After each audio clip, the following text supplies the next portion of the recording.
2016 was a year of enormous impact by any measure.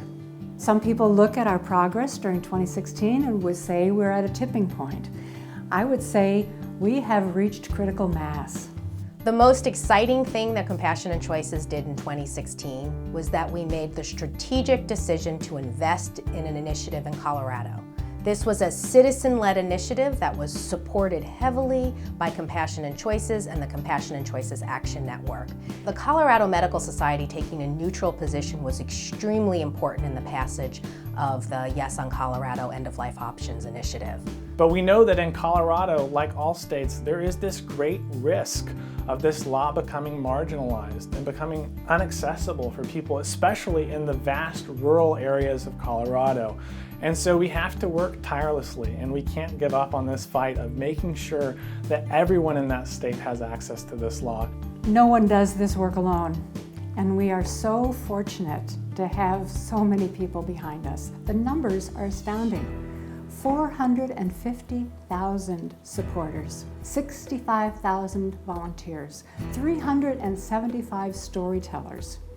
Elizabeth Wallner in California, Matt Larson and his family in Colorado, Miguel Carrasquillo in New York, Dr. Omega Silva and Mary Klein in Washington, D.C., and so many others we can't begin to name. What happened this fall in D.C. was very exciting, not only for the Compassion and Choices team, but the volunteers and the district residents. The Death with Dignity bill came out of the council with a veto-proof margin of 11-2. After the mayor signs off on it, it then goes to Congress, and we are fully prepared to defend the residents of the district's choice. We're poised to move ahead in 20 states in 2017. And we have a real chance to move those bills forward in Hawaii and Massachusetts and Maryland, New York, New Jersey, and New Mexico. Just because we've changed a law doesn't mean that we've changed enough hearts and minds to make this option available. A great example is in Pasadena, this hospital called Huntington.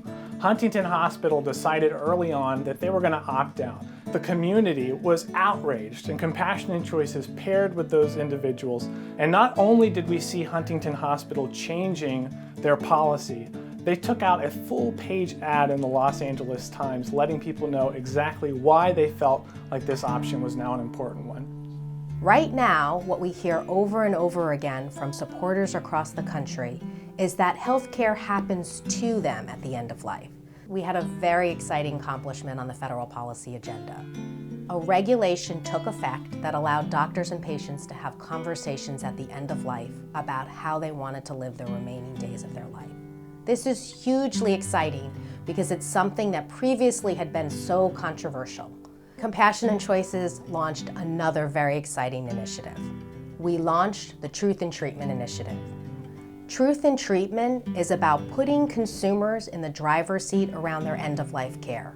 Truth in Treatment takes the principles behind medical aid in dying, empowerment and self-determination, and moves them into end-of-life care so that people can realize their own values, their own beliefs, long before they're terminally ill, long before they're actually at the end of life.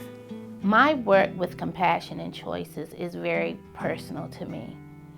And it's personal because I had a very good friend who valiantly fought breast cancer, and I watched her decline rapidly, and I watched her suffer unnecessarily.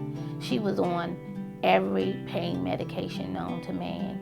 Sometimes in her almost comatose state, we would hear her still moaning from the pain.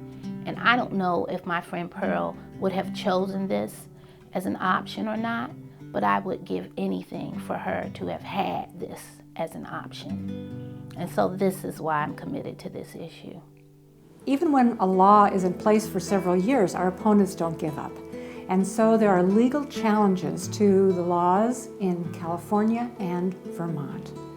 Opponents would take those hard-fought rights away from terminally ill people in those states and all around the country. Those challenges need to be defended, and Compassion and Choices is there leading the battle. We will not allow opponents to rob us of the progress we've made. And what gives me hope is the realization that when we get down to core values, when we get down to who we are as Americans and how we stand by each other in our toughest time, when we bring love to the challenge of dying, we're unified again. And that's very hopeful.